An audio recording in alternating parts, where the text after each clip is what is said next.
Welcome, everyone. It's really good to come together in this way. The Creation Stewardship team is hosting this event, and some of you are a part of that, and thank you to everyone who is here. If you would like to be a part of, or at least kept up on what the Creation Stewardship team is thinking about or doing, then George Crow is convening that group, so please raise your hand. George is in the bright God's Work Our Hands t-shirt, and so see him and give him your contact information if you'd like to be a part of this work. We are so blessed to be a part of this city as a congregation, and grateful for our city leaders and staff who do a lot for our whole city. And so today we welcome from the Morgan Hill Environmental Services team, Tony Eula, the program administrator, Tanya Caruther, and Shannon Keener as team members. And I'm Pastor Anita Warner and serve here as the pastor of this congregation. I'd like to open us with a word of prayer. Let us pray.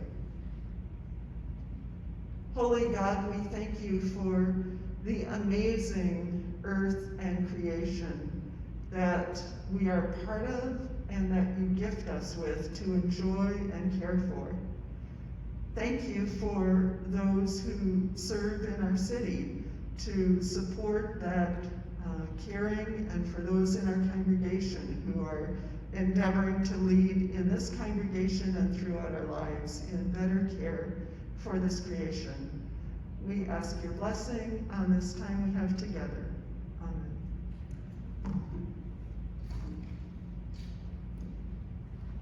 Okay.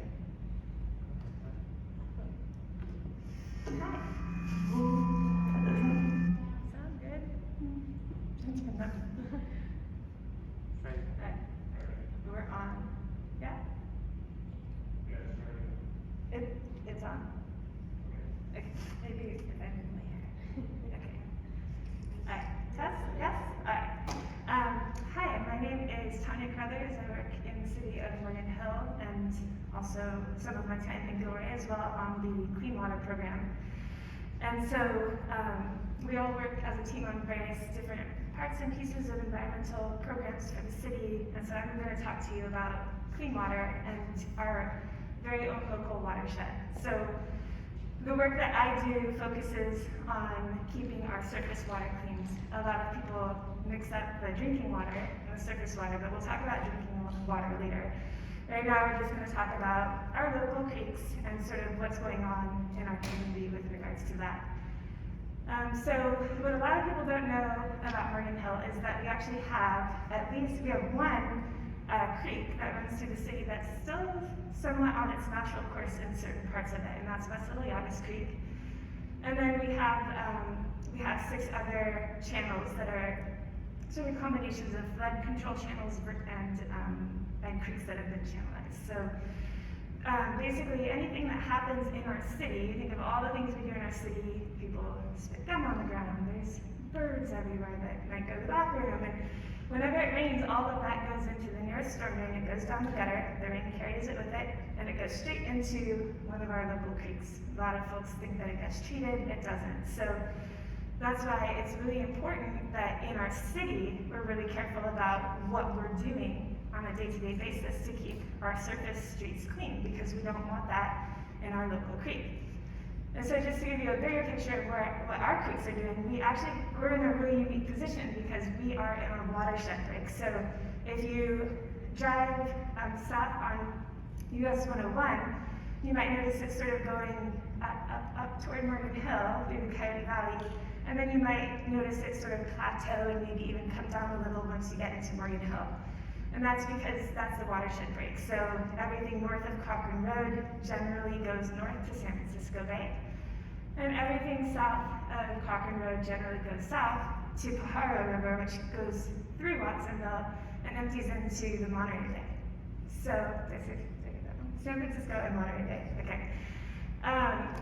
So that's kind of something that's neat about our watershed. That's the natural flow of our water. Most of our water goes south into our beloved Monterey Bay, which I'm sure lots of us have spent beach days there. So anything that gets into our creeks by gravity eventually makes it to the Monterey Bay for the most part throughout the city.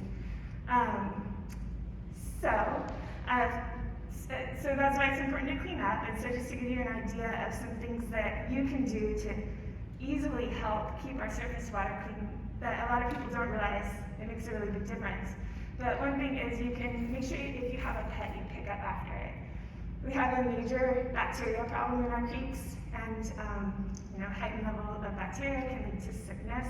So we really want to keep fecal matter out of the creeks. We want our community to be able to look at our creeks and know that they're safe and clean to be around. So pick up after your pets. Another big one is washing your car in the driveway. A lot of people don't realize that the soap in the wash water that's coming off your car, along with all of the oils and greases and dirt, that's going to the storm drain into the creek, to the Monterey Bay eventually. But that soap changes the water tension, and it can really affect wildlife in the creeks, like fish. It can affect their gills and stuff. So even biodegradable soaps, it's just really important to keep them out of the creek. And then I'll give you two more. Another really easy one is make sure that if you have bare spots in your landscaping, cover it with vegetation or mulch. The water, when it comes from the sky, it's hitting at 20 miles per hour. It's loosening up that dirt, and then you get excessive amounts of dirt and sedimentation in the creeks, which is obviously really bad for the wildlife. So just cover it with mulch or cover it with vegetation. Don't leave it open and bare and open to erosion. And then the last thing is when you see something going into a storm drain, or you see something going into the creek that's not clean rainwater, you can actually call it into the city and report it. And then we can respond to it and try to figure out how we can put a stop to it. So if it's not clean rainwater, it doesn't go in the drain. If it's not clean rain, it doesn't go in the drain. That's the rule of thumb. So that pretty much finalizes the stormwater program and some general things you can do. And pick up trash, that's another easy one. Okay. So, and do you want to just comment on what trash, what people will see in the coming years about trash? Oh, yeah. So Tony just pointed out that something you might be interested in is the city is fairly heavily regulated by the state on our requirements to implement a program that keeps the stormwater clean. And so in the next 10 years, one of the really big requirements that's going to cost lots of money that's coming our way, and actually we're supposed to be starting it right now, is we're being required to capture all trash down to the size of a cigarette butt in all priority land uses of the city. So priority land uses, that's industrial, commercial, transit-oriented development, mixed use, and high-density residential. So a really huge portion of the city, it could be argued that it's basically anything but single-family residential, parks, and schools. So it's going to be a lot, and you'll start to see, you might have already seen this at Santa Barbara or in San Jose, but you might start to see these grates over the storm drain. And those are intended to keep the trash from entering the storm drain. And then we have to do street sweeping to pick up the trash before it gets into the storm drain. And so we have to demonstrate compliance by 2030 with the requirement. Great. Right. Go ahead, Shannon. Great, testing. My name is Shannon Keener, and I've been working with Tanya and Tony on the Environmental Services Department. And one of the things that I'm going to be talking about today a little bit is some recycling and composting updates happening in our area here. And I wanted to bring up just a couple of facts about trash that stood out to me that I think are of some importance. It can take a plastic water bottle up to 700 years to break down. And once that plastic breaks down, it's never really disappearing. It's never really going away. It just gets smaller and smaller and smaller until it becomes a microplastic. And then those microplastics can then wash into our creeks and waterways and eventually end up in our oceans. And actually right now in our oceans, we do have some garbage patches that are forming on the surface and below the surface of the water in every single ocean on the planet. And some of them have more than one garbage patch. So I wanted to mention those things just to emphasize the importance of sorting and recycling all of our things that we use every day, kind of taking a second to think about it. Where does it belong? Does it have to go to the trash can, or can it find another purpose or another home? There are some solutions to these problems that we can either create new ideas or that might already be out there. We just have to know about them a little bit. So choosing to reuse an item before it goes to the landfill can give it a second life. So that could be something like, taking an item like a glass bottle that you bought and it couldn't end up in the trash. Maybe you reuse it again and keep using it and refilling it over and over again. So this brings up a diversion topic that's gaining a little bit of momentum right now, and that's composting. So currently, food waste in our landfills is accounting for 40% of what is going into the landfills. That's the single largest item that's creating our landfills out of all the materials that end up there. And when it's sitting there, it's releasing methane. And methane is a greenhouse gas that actually is 80 times more potent than carbon dioxide over 20 years. So while it is important to reduce our carbon footprint, it's also important to reduce food waste. When there is waste that we do generate, it's important to make sure that it ends up in the compost and not the trash can. So something that's happening currently right now, is the new California law. It's called the SB 1383, and it's targeting to reduce compost in landfills by 50% by 2022. And then by 2025, their reduction target is going to be by 75%. So we really want to eliminate how much organic matter, green matter, is ending up in our landfills. The City of Morgan Hill is doing our part in the coming months here to ensure that businesses, restaurants, and residential buildings are doing their part to accomplish these goals by 2022 and 2025. And by 2022, it's going to require that jurisdictions provide organic waste service collections to every residential business, restaurants, everyone here throughout Morgan Hill. So single-family homes will be required to sort their waste, their organic waste, and put those into the correct bins that will then have curbside pickup. That same stands for businesses as well. So currently here at the Advent Lutheran Church, you are subscribed to these services. You are subscribed to the organic waste services, and you have these carts here. So I encourage you all to just work together to take a second to think if it's food scraps, let's put it into that compost bin instead of the trash can, because anything that does end up in that trash can is going to then continue its way to the landfill and release that methane gas. So if it's a food scrap or if it's clippings out of the garden or anything like that, it all can end up inside of those organic waste bins, which are then taken and properly disposed of that way that they can create this new soil and different fertilizers that can be used throughout the community. And one of the things that I wanted to mention and note on is contamination. So contamination is one of the big challenges with composting, but it's also one of the easiest that can be solved.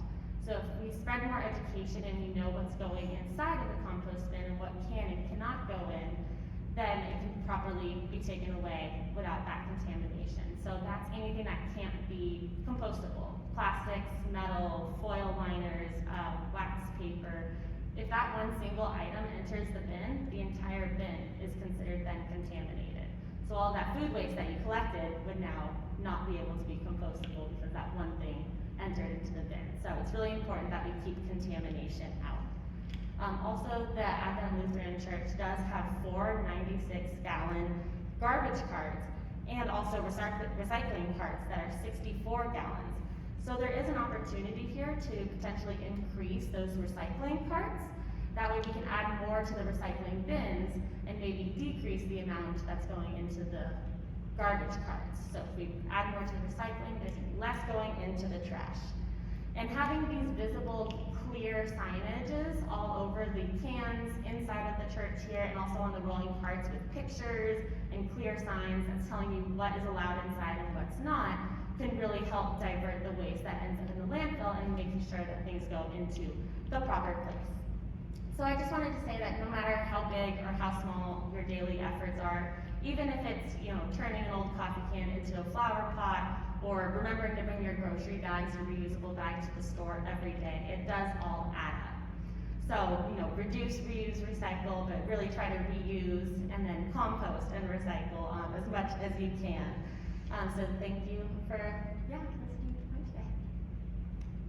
I'm gonna add on to that. Yeah.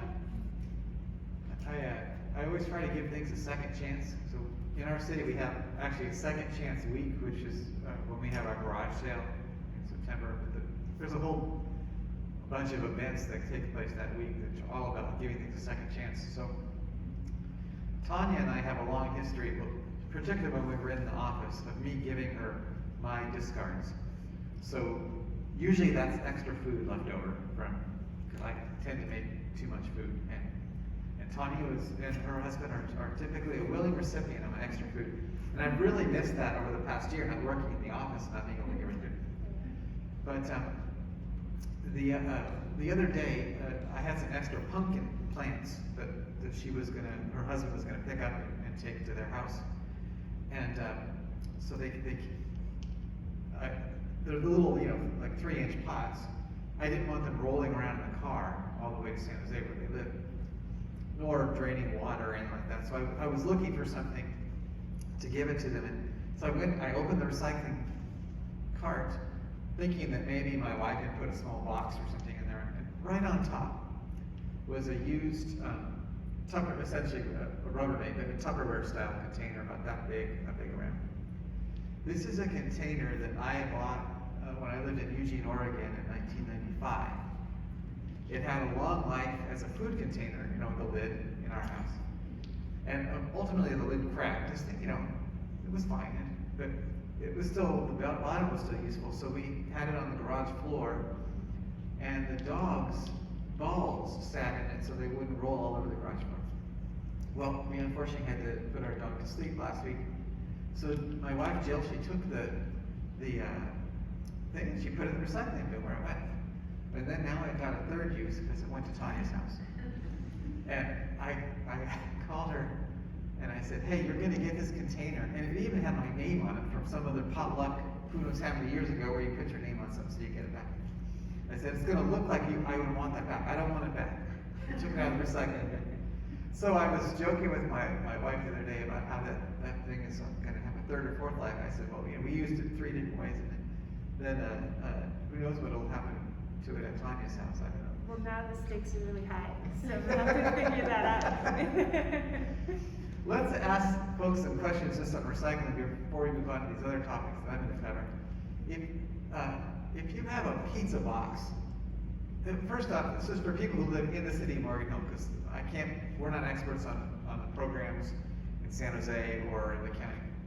So if you live in Morgan Hill and you get takeout pizza and you have a nice greasy pizza box, where do you think that goes? I don't. I think I read something that if it's greasy, it shouldn't go in the compost, but. Well, that's almost true, Molly. What did you think? Oh, I was thinking about how I can reuse it. Oh, how to reuse it? Oh, that's. I'll tell you, if the greasy pizza box just gets used once, that's okay with me. So it doesn't go into recycling like most cardboard boxes because it's greasy. So that's what you were remembering, Molly. But it does go in the compost. So food, soil, paper, whether it's napkins that are dirty, paper napkins, paper towels, food, soil, paper goes in the compost. How about a milk carton? Regular cardboard old milk carton. Where does that go? Garbage. Very good point. George, you got a good crew here. That's right, garbage. And why is it, even though it's mostly paper, what does it have in it?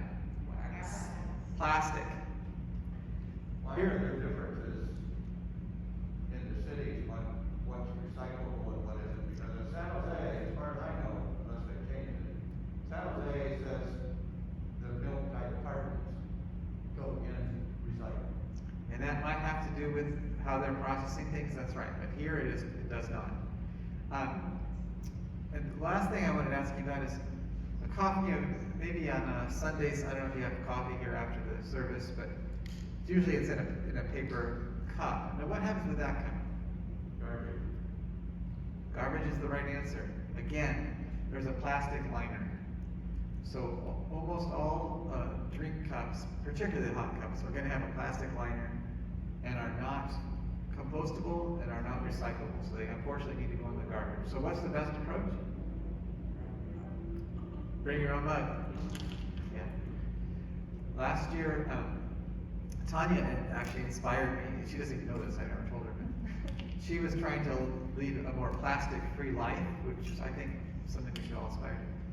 So last year, actually in 2019, the years are running together for some reason, I vowed to use no more than one plastic bottle a month, and I made it easily.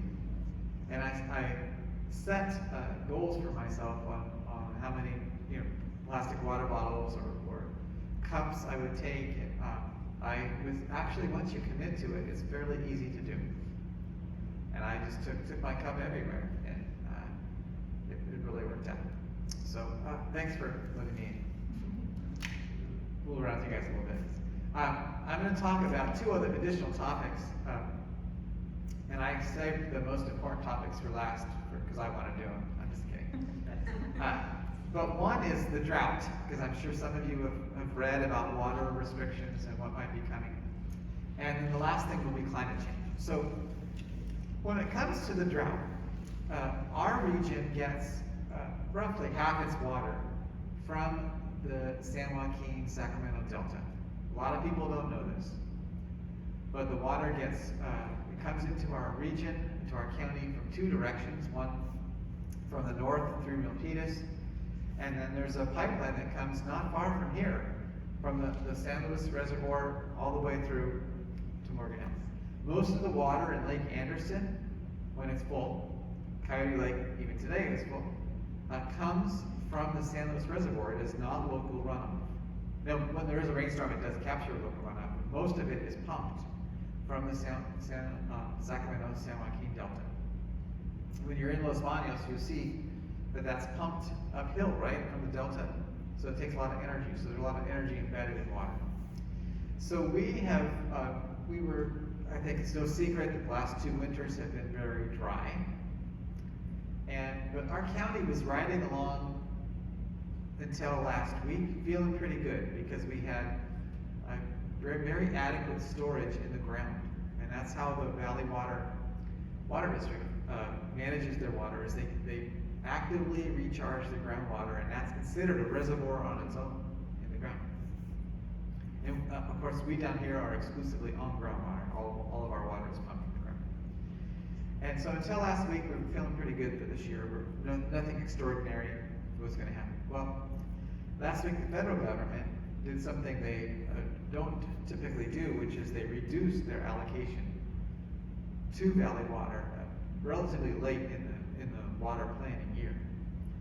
And so that's causing a lot of emergency action, a lot of kind of running around. Spent a fair amount of my morning today dealing with this. I can't actually tell you what exact restrictions are going to be in place for this summer, but there are going to be more than we have today. We've scheduled action for the city council meeting on the 16th, but we won't know exactly what we'll be recommending as a staff to the city council until next week, because the Valley Water Board of Directors has an emergency meeting on next Wednesday. So if I had to bet, I would bet that our watering schedule is going to go from 3 days a week down to 2 days a week, which is deemed and proven in the past to be enough to keep our landscapes alive but not looking so great over the summer. But nothing typically dies, even a lawn. It'll look a little brown, but it doesn't die. And so that's where we're at this year. That's not set in stone. Don't go write home about it or post on social media about it, because it's not. Until Valley Water acts next week, I'm not exactly sure what we'll be doing. But regardless of what the restrictions are, what can we do as a group and as individuals to address our water use? Remember, half the water is imported. It all comes with energy embedded in it. It's electricity negative, so that even during the wettest of winters, it's good to reduce your water use, because that reduces our consumption of energy on the planet. So here's what you should do. So first off, I want everyone to be reminded that in Morgan Hill we have a permanent 3-day-a-week watering schedule. So never are we supposed to water our spray irrigation more than 3 days a week. If you have drip or some other things, there's different rules that apply. We're not going to go into them in great detail at the moment, but in general, the average spray irrigation no more than 3 days a week, and it's Mondays, Thursdays, and Saturdays for those of us that live in odd numbered addresses, Tuesday, Friday, and Sunday for those of us that live on even number addresses. And so that's our baseline. And just, I tell you, we use a lot less water as a community because of that schedule. People ask me about growth. If water is limited, how can we continue to grow? And the reality is that we're using less water now than we were 20 years ago, even with all the growth. And that is because we're treating it more preciously. And when you think about it, when you're concerned about growth, embedded in your concern is that the wasting of water on irrigation is more important than someone having water in a new home that needs a place to live. We have a housing shortage in our state. It's pretty serious. And to say that all old uses of water on our landscapes is more important than any new use of water is a pretty breathtaking assumption when you think it through. That because we were here first, it's our water, and there's a whole lot of things that you can think about when you dig beneath that. But the reality is, even with all the growth that's happened in the last 20 years, we're using less water than we were then. So the thing that keeps me most concerned about water use is climate change and the way that's going to change our water supply. And that's why Valley Water is actively looking at different projects, different opportunities to expand water supplies, particularly with resilient water supplies that like taking recycled water. So we already have a majority of the sewage generated in South County being turned into recycled water and used on mostly the farms and some of the parks in Gilroy. We don't have access to that water in Morgan Hill. There isn't a pipeline to pump it up because it's all being used in Gilroy. There's not an excess of supply, actually. It's all used up entering the growing months. Valley Water is investing in an expansive new plant in North County, dramatically expanding the amount of purified water that will actually turn sewage into drinking water, quality water, that will be used to recharge groundwater aquifers and perhaps directly delivered to some people. So there's a lot going on planning there. For ourselves, important to think about using our landscape water efficiently, as I said. When we moved into our house, we had a big front lawn. That's now gone, and there's a bunch of drought-tolerant, water-efficient plants planted in its place. We looked at the church, and there's still lawn areas at the church. It's something that the church may choose to engage in, depending on how those lawn areas are used. You know, maybe that one there on Sundays after the service, there's a bunch of kids rolling around on it. That's a good use of lawn, you know. But in areas where it's strictly ornamental, that's an opportunity that the church has. On July 1st, the rebates for replacing your landscape will go from up from $2 a square foot to $3 a square foot. That's kind of an odd number, $3 a square foot. You say, well, is that enough? So it depends on what you're doing. If you're paying a high-end contractor to rip out your lawn and put in a beautiful new water-efficient landscape, $3 a square foot is not going to pay for it all. If you're doing the labor yourself, or maybe you've got a friend or buddy to do it with you, it's enough, actually. There's templates online to say what you should plant, and, you know, pictures of what it would look like, and plant lists, and we can assist you in finding those if you so desire. So $3 a square foot is going up.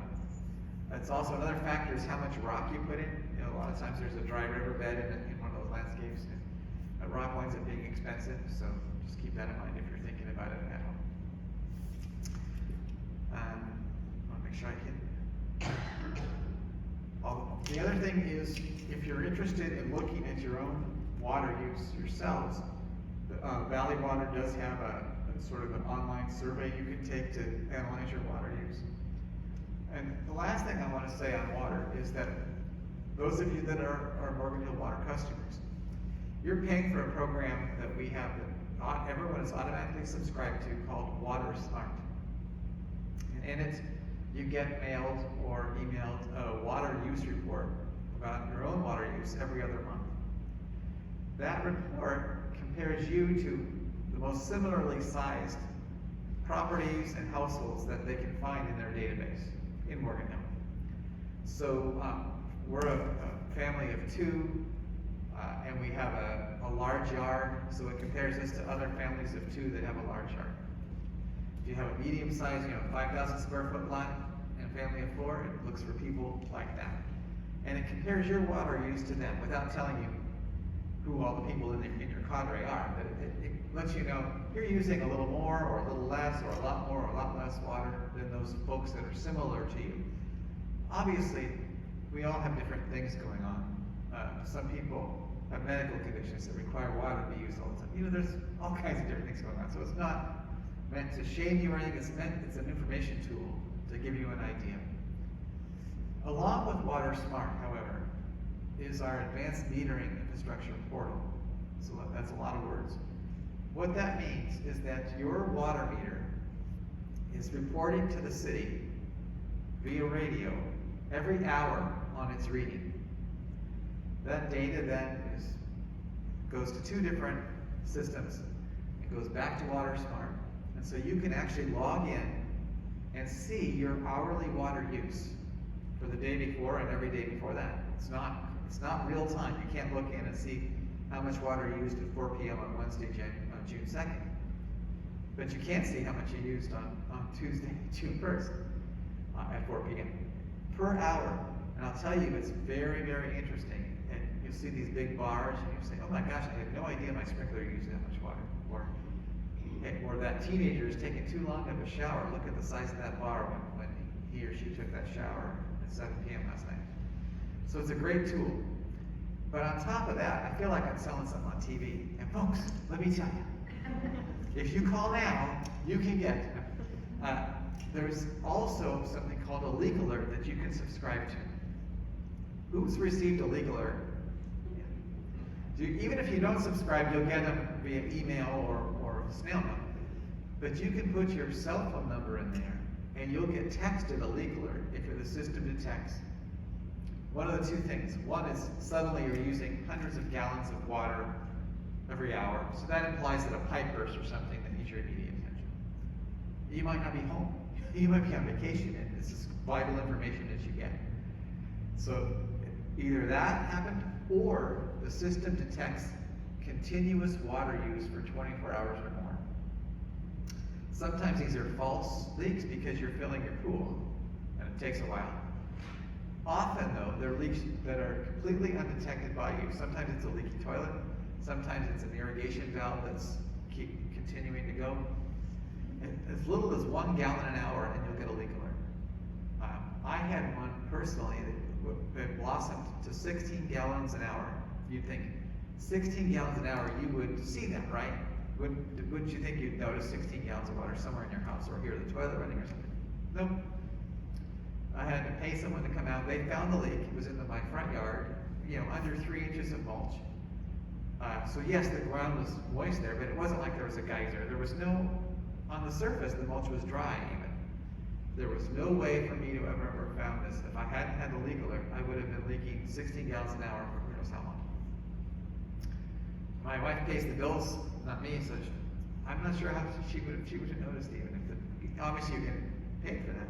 You have to pay for that, but I'm not so sure that it would have been detected. So I really recommend that you sign up for leak alerts if you haven't already. You're paying for the service already, you might as well take advantage. Okay, that's what I wanted to tell you about the drought. Lastly is climate change. Some of you probably heard of climate change. It's certainly a topic that has dominated the environmental world for the last few years. It continues to get more and more serious. So I'm going to tell you about kind of the key things the city has done, and we'll talk a little bit about what you can do and what the future is. When we think about the emissions, the climate changing emissions that come from our community, there's lots of sources. But I like to focus on the three big ones because they account for over 90%. One, and the biggest source, is vehicular emissions from driving. So there's a formula, you look at the vehicle miles traveled by the people in your community and you multiply that by a coefficient and you get your boatload of emissions. The second, if we go back several years ago, is the electricity used by our buildings. And the last is the gas used by our buildings. Now, it's in round numbers, it's 50% for the cars, 25% for the electricity, 25% for the gas. What we've done is our community has formed with other communities Silicon Valley Clean Energy. And so now the electricity is carbon free. So that 25% associated with electricity use has gone to zero. And this is just in the past several years. This is a tremendous development because it's a pretty significant reduction. And that's all done while reducing the cost that people are paying for electricity. So it's a win-win. There's nothing negative about it. And instead of PG&E making money on the profits associated with generating electricity, there's now a nonprofit local entity who is using that money, and any profit that it makes, it's investing in further carbon reduction activities. Because there's no rich guy at the top of it or shareholders trying to profit from it. It's us. I happen to serve as an alternate on the board of directors. Our primary member is Council Member Yvonne Martinez Beltran. But I get to sit up there in the dais sometimes. It's really fun. So the electricity has gone to zero. And they do that because they are buying electricity that's solar, that's wind, that's geothermal. And then they also buy what's called renewable energy credits from other projects to balance out the cool load. Now, of course, PG&E is still delivering your electricity. They're still involved with the transmission and distribution of it. But Silicon Valley Clean Energy is the entity that's buying electricity and putting it on the grid for the people of Oregon. So now we're going after the gas. That's next. The new buildings, we passed a law that says new buildings are going to be electric only, because when you're building a new building, it's really easy to put in all electric infrastructure. Getting at our homes, however, to retrofit our homes so that the gas used in existing buildings gets addressed is something that's going to be a very difficult thing for us to do. It's hardly would be fair for me to tell George and Molly, hey, you guys, next year you need to replace your gas heater with an electric one and your gas water heater too. I hope you find the money for that something. Obviously, that is not going to fly, right? So we're looking for different strategies for accomplishing what we need to do, which is to get our community's buildings off of fossil fuels. I know some of you are thinking, oh my gosh, I used to cook on electric range and I hated it, and I'm so glad I have a gas range. And I would say to you, you probably haven't used an induction electric range. So rather than the old style coil heating electric range, an induction range uses, there's someone nodding in the back. An electric range uses magnetic energy, and it's amazing. And the beauty of it is it doesn't heat your home up either. You can boil pasta, and sure, you can feel some heat associated with the boiling water, but you can actually hold the pot. It doesn't get hot. And within a minute after you turn it off, the cooktop is cool and the whole thing is beautiful. I have a nice gas range in my house. And I have a single burner, so to speak, induction cooktop that I bought on Amazon for $40. I use that thing as much as I can. And it's not because I'm a climate zealot, but because I like it better than the gas range. It's beautiful, it's very controllable. You do need to have metallic cookware. So it was a great excuse for me to get rid of my non-stick stuff, which I always worried about what kind of stuff I was eating anyway that wasn't chipped off. I got some nice new all-clad stainless steel cookware, and which, since I'm a kitchen guy, is kind of fun to do anyway. But you need some metal in it, some ferrous metal, but it's wonderful. So, sorry for going off on that, but if you're thinking about that being a major barrier to having an all-electric home, I'm happy to report to you that it's not the case, that there's some good stuff there. So that leaves vehicle emissions. Now, of course, you've probably read that the state has said that the sale of gasoline engine and diesel engine cars is going to go away by 2035. All of us will probably be buying a new car before 2035. Electric cars are getting more reduced in price and longer range every year. We have a Tesla that my wife gets to drive to work when back when offices are open, and it's actually a really nice car, and it's not, the baseline Tesla is not overly priced. It really works. The technology works. It feels good, and it's available now. Our challenge is for folks that don't have a garage and don't have a place to charge their car. So the challenge from the governmental sector is in working with the owners, the property owners and the managers of multifamily dwellings, helping them gear up to have charging available to their tenants, because obviously there's a significant number of people that live in multifamily housing, and if they don't have access to charging, the whole promise of electric vehicles won't be reachable to them, because if you can't charge your car, I mean, it just doesn't really work, you know. So that's the challenge for us. We will be developing and adopting a climate action plan in the next year. It's going to focus on just the things I talked about. It's not going to focus on some of the extraneous generators of pollution like waste products, water use, because those are going to get addressed through other means. Like Shannon mentioned, the law requiring everyone to divert the organic waste. We're going to focus on retrofitting our existing buildings to get off of natural gas, and we're going to focus on enhancing the access to charging in multifamily dwellings. Those are the two big mountains that we have to climb as a community, and that's what our climate action plan will focus on. So now, what can you do? As individuals, I can't tell you enough. Think about the car you drive and think about electric options. It's really the way to go. The single best thing you can do, without question, for the planet. At home, if you are replacing an appliance, think about an electric replacement. For your heater, heat pumps. If you have an air conditioner, a heat pump is just an air conditioner running backwards. It's proven technology. Now, heat pump water heaters are coming in that are very effective. Heat pump electric dryers. My next dryer will be an electric dryer.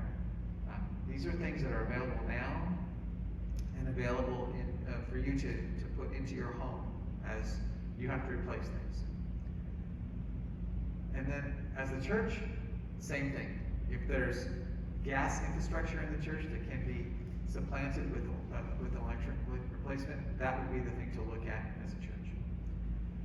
In terms of supporting our community in climate action planning, as we go over our climate action plan, I'll make it a point of sharing the meeting notices and drafts via you, George, unless there's someone else that would be more appropriate. And then we'll give you a chance to have input into the plan, see what is being developed, and then hopefully when it's being heard by the city council, there'll be things in there that you like and that you can come share with the community so that people know that there's folks behind it. I'll tell you right now, the people that are pushing for a climate action plan all happen to be teenagers. They're looking at the planet they're going to inherit and they say, we don't like this trend, we need to change the trend. So they've come and they testify. So hearing from folks that aren't teenagers would be really cool too, let me just say.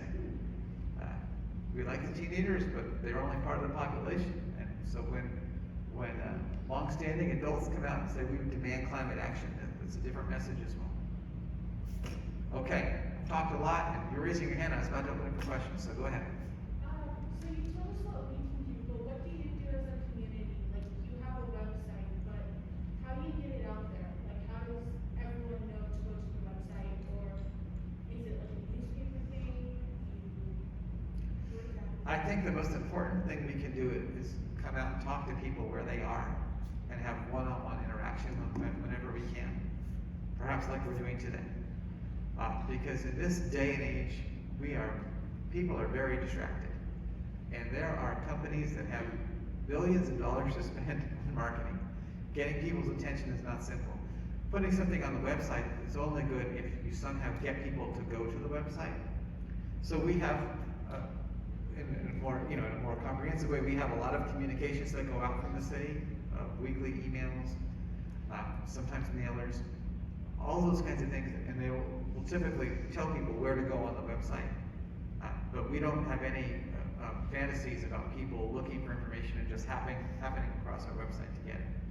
So the best thing we can do is talk to people where they are, like you guys here in your seats today. Yes? What are the costs? Oh, we have a microphone. I think I can tell them. But it's being recorded, so we want to. Would it be cost effective for us to look at solar panels on a parking lot or something like that? So solar panels, interesting thing. The peak time of energy use in our state, or the peak demand from the grid is now shifted. Used to be in the afternoon. It's now shifted in the evening hours because there are so many solar panels providing free electrons into the grid during the peak of the day. So solar panels are great if they're accompanied with batteries storage to get us over that. Now the new peak is from 4 to 9 p.m. So it's awesome if you guys wanted to think about that. Usually solar panels with the old electricity rate structure can pencil out within a certain number of years. The nice thing about a church is you have some degree of confidence you're going to be here for a while. It's not like investing in your home not knowing how long you're going to live in that home. This church has been here a while and hopefully it'll be here for a lot longer. But when you add the batteries, it's usually difficult to make it pencil out, but there's plenty of people that would look at that and make recommendations to you. If you go to the Silicon Valley Clean Energy website, there's actually online assistance that will help you identify potential vendors.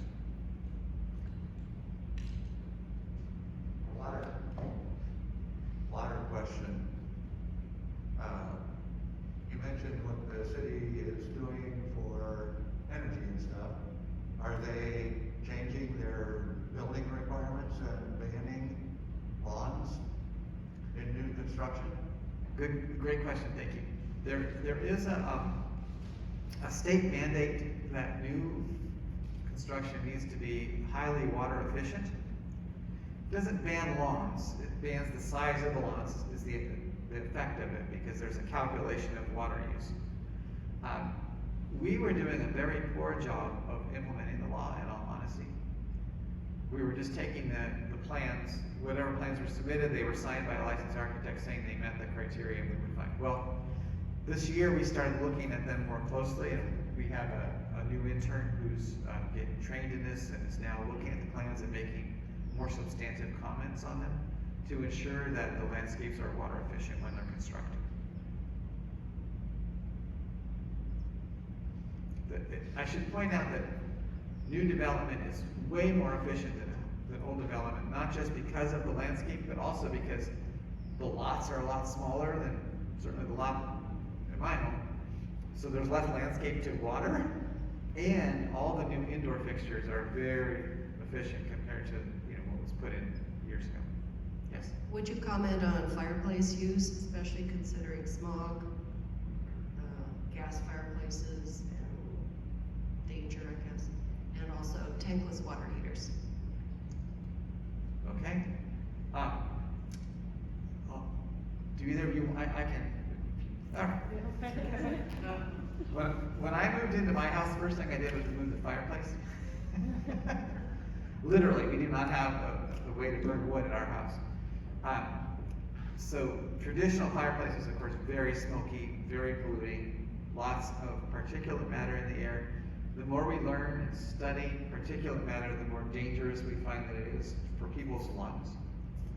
Actual damage. So that, of course, I think everyone knows now we have the spare the air days in the winter where you're not supposed to burn if the air district determines that there's an inversion layer which would prevent the smoke from properly dissipating. So I'm anti-fireplace. A gas fireplace is is better on the pollution front, but it's, of course, you're burning fossil fuels, so right off the bat, you know that you have emissions. So, there are now electric fireplaces, if you want that ambiance. That would be the way to go. Tankless water heaters are good and bad. For those of you who don't know what a tankless water heater is, it means that typically closer to where the water is used, in other words, maybe in a closet outside the shower, there's a box that heats up the water using natural gas. They have electric ones, but almost all of them are natural gas. Heats it up right then and there, and so you're not keeping this 40 gallons or 50 gallons of water heated on an ongoing basis. So the good part is you have some savings because you're not heating water when you're not using it. There's two bad parts. One is, going back to that teenager that takes the long showers, well, you know that after 40 gallons, he or she is turning the water off because you run out of water. Tankless water heaters don't run out of water. So that teenager can stay in the shower for an hour and a half, wasting water. I'm sorry for picking on teenagers, but they are the classic long shower teenagers. The other problem is that newer homes typically have two of these tankless water heaters because you might as well put it close to where the water is being used. And I should say the other good thing is you don't necessarily have to wait a long time for the hot water to arrive at the faucet because the water heater is typically close to the bathroom or kitchen. So the bad part is these have two water heaters and they're in small spaces. There's no tank, so the unit is itself smaller. Therefore, when we want to go in and put an electric heat pump water heater, there isn't room for it. So you can't retrofit these with an electric replacement ultimately. So another reason why our new rules, which ban natural gas in new homes, there won't be any tankless water heaters. They will be the traditional tank water heaters, except for that they will have a heat pump on the top of them instead of a gas burner.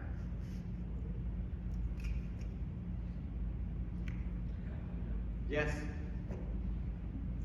Yeah, Tony, when all the houses are electric and all the cars are electric, can the electric grid provide enough electricity for all that? Well, I like to be flippant sometimes, so my flippant answer is it'll have to, won't it? Very good question, especially given the unreliability we've seen in our electric grid over the past couple of years. So here's the answer. Here's the more serious answer. The improvements to the grid are being analyzed and made all the time. So this is unlike a tsunami that comes all at once. This transition is rather orderly, and so it actually makes it easy to upsize the grid strategically as demand increases in certain places. That's one. The second is on the reliability in general, and we've seen as a result of climate change, of course, fires being much more likely to start due to sparking from electrical wires. So we're seeing PG&E having to spend a lot of money and a lot of time on hardening the electric infrastructure and the grid to prevent that. And they're being forced to make that investment. You and I are paying for it through our electric bills, however, but it's happening. And so I flippantly said it has to. It has to. The grid has to be brought up with the investment because the alternative is to keep using natural gas and warming the planet. And so there isn't a plan B. This is the only plan A, is to electrify as much as we can, as fast as we can. George? The Metcalf Plant is gas fired, right? The electric plant, how much of our electricity comes from there? Great question. So the Metcalf Plant is up roughly a little bit north of Bailey there, or near Metcalf as it's called. So a couple things about it. First off, most of us realize it's not that old. It hasn't been there, I don't think it's been there 20 years. It's slated to close. Calpine, the owner, has already slated it to close in the coming years because natural gas, keeping a natural gas plant running is more expensive than solar, so it can't compete. Which is why you're seeing coal plants in other parts of the country. We don't have a lot of coal here at all, but coal plants in other states are going out of business. It's not necessarily from some mandate from clean air regulations. It's because solar and wind are so much cheaper than coal. So coal plants are being put out of business. So that plant is slated to close. There's no way of knowing how many of the electrons generated at the Metcalf plant come here. I like to, and people say, well, there's not solar panels out here, so my home's not on solar, you know, SDCE is a farce. I like to think about it this way. Imagine a mountain lake, and there's a bunch of people living, you know, around the lake who all take water, their drinking water from the lake. And imagine that there's two rivers flowing into the lake that supply the lake with its water. One is a clean source of water, one is a dirty source of water. So yes, we're all drinking out of the same lake, but the more we can increase the amount of clean water coming in the clean river and decrease the dirty water going into this lake, the cleaner the water in the lake becomes. Our electrical grid is the same way. We're all drinking from the same grid, if you will, but the more we can put clean power into the grid and less dirty power, the cleaner the grid will be in general, and so the cleaner everyone's power will be. Silicon Valley Clean Energy is just responsible. Let's say the city of Morgan Hill is using 1 million units of electricity. They're responsible for ensuring that somewhere in the grid, 1 million units are put into the grid. How it flows once it gets into the grid, it doesn't matter. Just like the molecules of water in that lake, it doesn't really matter. Everyone is getting cleaner water because the cleaner river is being expanded while the dirty river is going down. Does that work for you, George? Yeah, I was going to do that, but I wondered how, if you had any influence on the city. Back to a water question. So do you see desalination being used by California more and more with climate change and water needs? Yes. So, for those of you who don't know, desalination is taking typically ocean water and removing the salt and other pollutants from it to make it drinking water quality. There is a plant or two in Southern California that are coming online.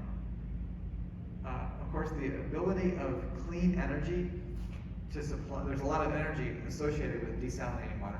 The more clean energy that can come in, the better it is for making it work. So I don't think we're going to have many choices other than to be looking at alternative sources of water, and which are always more expensive than our traditional sources of water, as our water supplies become less reliable due to climate change. There's been some research that says that cleaning up ocean water it's a pretty steep climb to get it. Cleaning up what we call brackish water, which is too salty to drink, but not nearly as salty as ocean water, might make a lot more sense. Where we are, there isn't easy access, and I mean the county, not just Morgan Hill. There isn't easy access to water suitable for desalination. So it's more likely, it's unlikely that the Valley Water Board of Directors will be investing in desalination per se, because it just isn't a good option for us.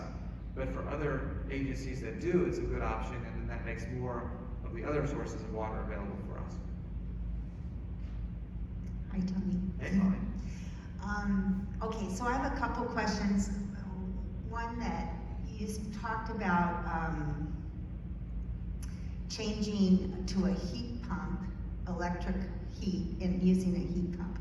Now, this is 40 years ago, but when we moved into our house, we had a heat pump. We had no gas.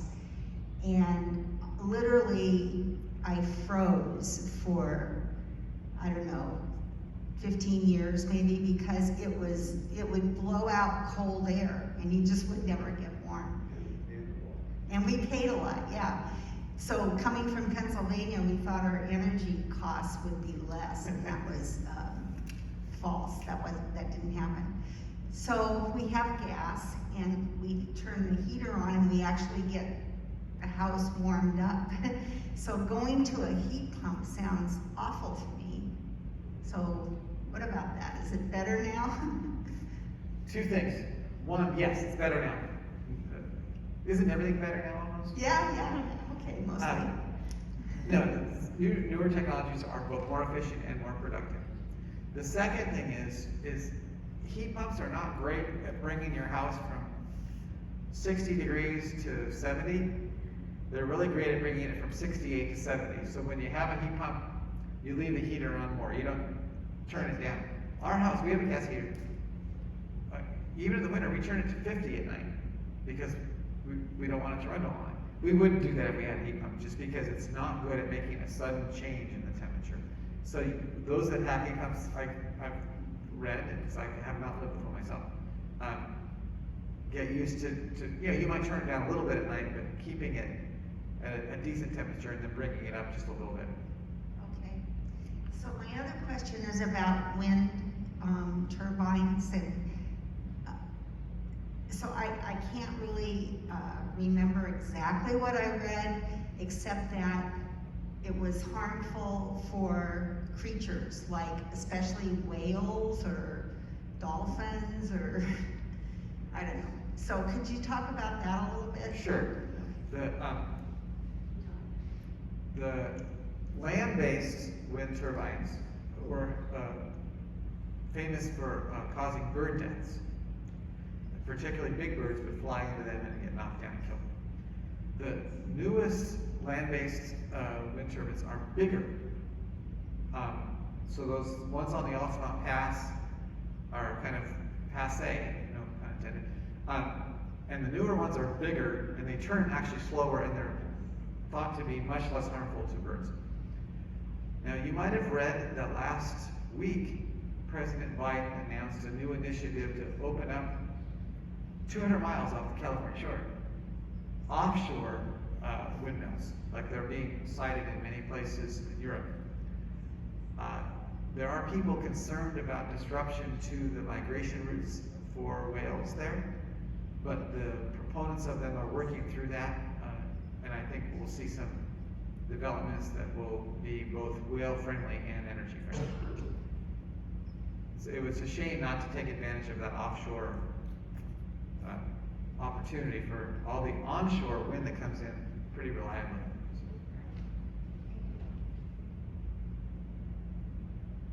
Does anyone have a question about clean water or recycling? Maybe they were clearer than I don't know. Well, I was wondering about the recycling part. I often get packages, manufacturers' packaging could be improved a little, so I get recycled cardboard boxes, nicely packaging my end product, and then it has a plastic shipping label or plastic tape all over it, so it renders it kind of unrecyclable as far as I can tell. I've never had that question before. Yeah, I know that Power Cycle does have a cardboard recycling program where you can flatten all the boxes and bring them in bulk to them, and of course they can go into your blue bins, but I've never been asked about the labels on them. Some of them are fairly easy to rip off, so I rip them off, but they're used to, the cardboard recyclers are used to some level of contamination, and those pieces get taken out. Yeah, it's not just labels, but I just see some attempts at recycling, making it recyclable, and then they recklessly put stuff on there or inside the box, and just do things that could have been avoided. Yeah, I agree.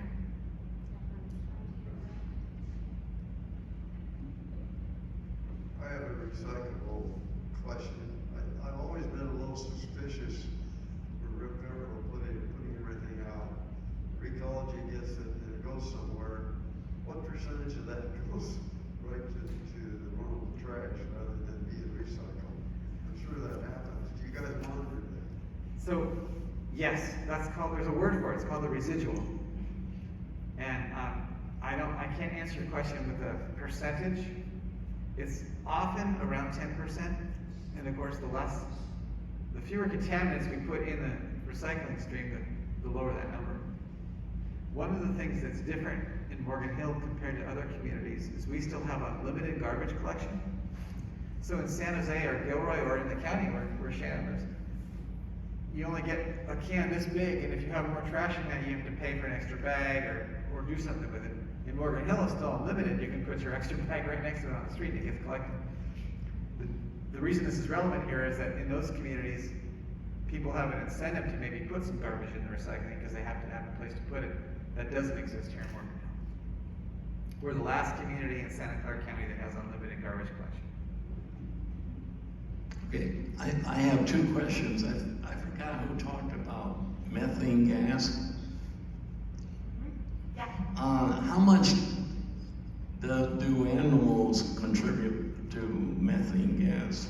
Yeah, so dairy, cows, ranches, the methane gas that comes from those forms of waste are going to be higher than those from food waste or green clippings, all that sort of stuff. So the dairy farms do contribute a large amount of methane to the atmosphere. Well, is there a percentage? How much do, 5%, 10%? I can't give a number. Okay. So, I have a comment on that. This was many years ago now, but when I was in college, they had these online carbon footprint calculators, and you could go on and you could sort of play with different scenarios where you could see, oh, what happens if I cut meat out of my diet entirely? What if I only cut out, beef? Or and you could try these different things, but beef made your overall individual carbon emissions go down significantly. So if you're interested in percentages and how you could reduce your personal footprint, you could go online and look for carbon footprint calculators. But that is why people recommend that if you're trying to do something for the planet, that you eat less meat. There are also, I don't know if Shannon, if you've seen this recently, but there's also efforts to feed cows diets that result in less methane. And by the way, the methane comes out both ends of the cow. Yeah. Interestingly. But I saw an advertisement for planet-friendly beef or something like that, which was the cows were fed a diet that was supposed to result in fewer methane emissions.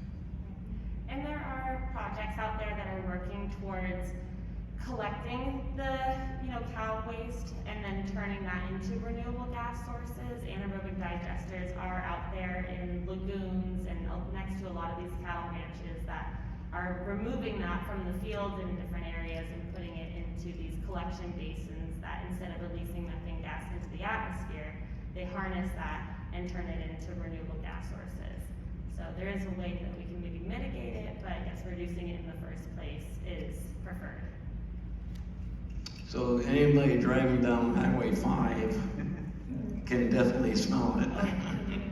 But Tony, I have a question about, do you know anything about the hydrogen engines? What's the technology in them? So you can buy a Toyota that runs on hydrogen. So it has what's called a fuel cell, which converts hydrogen into electricity. And you have to go to a hydrogen station, of which there are not many. There's a local entrepreneur that has one. He's a hydrogen zealot, and he often complains about the stations being unavailable. So it's called a fuel cell, which is a specific technology that converts the hydrogen to electricity in the car. There's been a lot of attention that's ebbed and flowed over the year about the hydrogen economy replacing gasoline as a way of propelling vehicles. It's never really gotten enough momentum, and I would say that Elon Musk has kind of beat it back with proving that electric cars can be a practical alternative. So I don't know that we're ever going to see a lot of hydrogen vehicles. The nice thing about them is that the output is water. Yes. I have a question on trees. Being from Oregon, planted many trees in my neighborhood. And I have two friends that have a lot of forest land they own and they log. Every tree they cut down, they replace. Does the city have a thing here where, I know like in Louisville, make everybody replace trees, but they have increased thousands of trees in their city as a city plan. So that's cool. So you're going to get two answers. I'm going to tell you one thing that Shannon's going to tell you something else. I mean, not that they conflict. So we've, in the past several years, using grant funds, planted, and there's still some going in. Over 500 trees, though. Actually, it's going to be a total of 900 between the two projects. Centered around Butterfield Boulevard and Tennant. if you've seen all the trees that have gone in there. So we got grant funding and we planted a bunch of trees. We planted some across the street at the Outdoor Sports Center, actually. You remember we took down those pines that were diseased and growing into the power poles. And if you look, you'll see a bunch of oak trees that are planted, and some shade trees too, at the Outdoor Sports Center right across the street. Go ahead, Jim. Yeah, so we are working on it. We're working on establishing, what should be planted, what species, what size, what ratios, right? So when you remove a tree, should it be replaced? Should it not be replaced? Should it be replaced with multiple, not just one, what species? So these are all questions that we are thinking about right now and getting community input. And a lot of the cities around us, Palo Alto, Mountain View, even Gilroy, they do have an established ratio where if we were to remove one tree of a certain size, then the homeowner would replace it with X amount of trees of X amount of size. So that's a topic that we are thinking about right now and looking into, and we're looking to all of our neighbors to have recommendations on what should be replaced and how much should we replace it with. And it may not surprise you, but it's not universally applauded when the city starts to tell people what to do about the trees on their private property. Some people get a little concerned for some reason, why, I don't know. Right. Maybe Advent could help out with that and trade our brown lawn for some city trees. Is there a grant for that? No, we do not have a grant anymore. Our grant funds we applied for grants and planted the trees, and we're done with that, unfortunately. We're done with the ones where they can be planted. We have a grant, the remaining grant is gonna plant trees on the back side of the Butterfield Channel. So like between the houses and the channel, there's a thin strip of land, and we're gonna put a bunch of shade trees there, oaks, which will both cool the planet, because trees cool, but also will provide shade to the people who live directly east of them. That afternoon sun will be blocked. And Tanya did a lot of work analyzing those impacts and quantifying the greenhouse gas emissions associated with planting all those trees. My other question is about the free compost that we didn't get last year. Is that coming back? Funny you should ask. So for those of you who don't know, we typically have, for the past several years, have a compost giveaway in the spring. It was canceled in 2020, canceled in 2021 due to COVID issues. So will it come back next year? Almost certainly. At the same time, due to that law that Shannon mentioned, 1383, the city is going to be forced to procure, with your dollars, to procure mountains of compost to make sure that the market for compost remains strong. In fact, the rules are written in a way that's going to just completely screw up the market for compost. Farmers aren't going to be able to buy it because the cities are all going to be buying it. So we're looking at how to best comply with that law, because we don't want literally to have to buy 5,000 tons of compost. It would be a mountain. And I'm sorry, but I don't think you want that much. So coming soon, I can assure you, well, as much as I can assure anyone, that it's extremely likely we'll have the compost giveaway next year. Seemed like a lovely outdoor activity. Masks, clothes. Just it was not a time to get people together voting compost.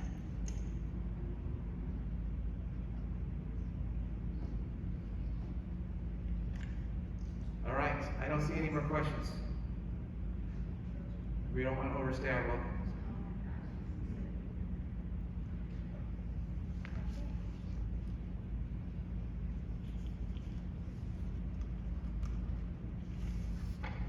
Well, I almost forgot. Thank you. Go ahead. Yeah. So I just brought some of these that you can all make copies of that go onto all the bins and cans, and these are the most updated versions from CalRecycle for your organics, for your garbage, all that sort of stuff. And then we also do have handouts here with the top 20 things that you can do with your own person, your family here at the church to help the environment, and specifically Morgan Hill. So we're going to pass that around, and then it also does have the most updated bike path on the back, which was actually just updated in the past 2 or 3 days. So that is there for you, and something we were talking about just in our meetings was, maybe hosting a bike to church day, or, you know, just different events that you all can gather together and bike to instead of choosing a vehicle. Instead of choosing a vehicle in the back, bike path map is there for you. It's also on the website too. And I was supposed to mention Bike to Church Day during the climate action part, and I forgot, I'm sorry. Bike to church day. It's a great idea. Bike I'll to set- church day. Great. Why not, right? Yeah. I'll set these, we just set them here, and you can just take as many as you like, as you please. Well, beautiful. You've answered so many good questions, some of them in your presentations before we even asked them, but we're so grateful. And I know I've learned quite a lot and really appreciate especially the local knowledge that you brought. So thanks for all the work you do, and thanks so much for spending time with us. These are climate change people. So what you tell here is going to continue to spread in the community. Great, thank you. Thanks for having us. Yeah, thank you so much.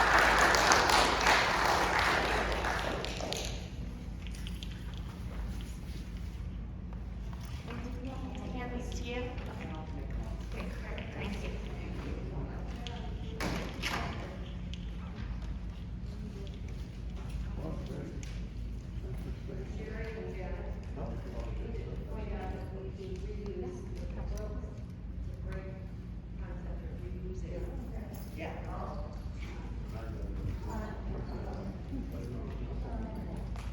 Oh, guys, I'm home. It's all. We have a council meeting tonight.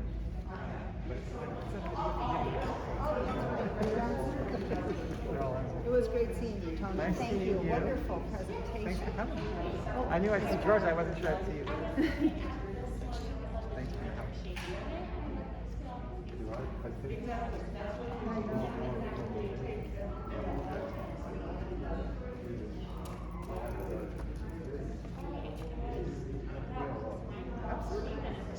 Absolutely. Yeah. If you ever want to do that, you want to provide it, help you with that. Okay. Well, particularly when the climate action plan is being done. Yeah, we they can get- talk without.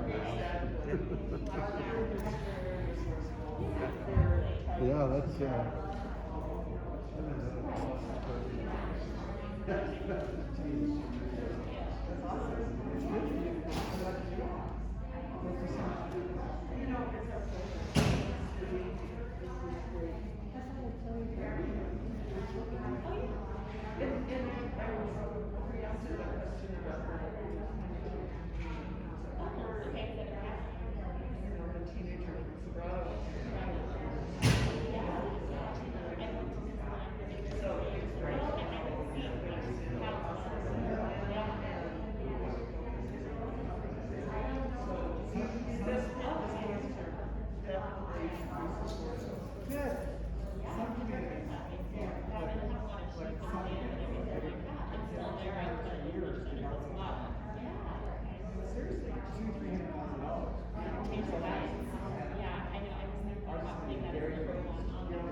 I didn't look in the bin, but I looked at the sign.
Well, thank you, George. Thank you, Molly. Thank you for working on that.